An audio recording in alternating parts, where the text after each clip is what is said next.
this video, I'll be showing you how to edit rates on existing time entries.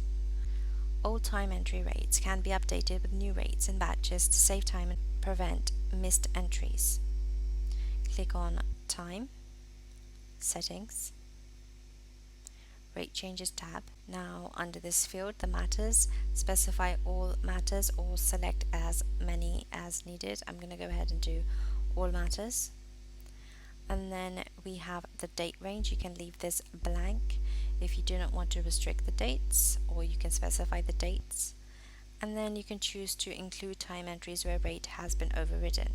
This will include entries that have been manually altered. I'm going to go ahead and click search. And then a list of time entries will be displayed showing the old rate and the new rate for comparison. And then you can select the desired entries to change and then click on the update rates in selected time entries button. And you can also view a preview here of the details of the time entry. I'm going to go ahead and click on update rates, and there we go.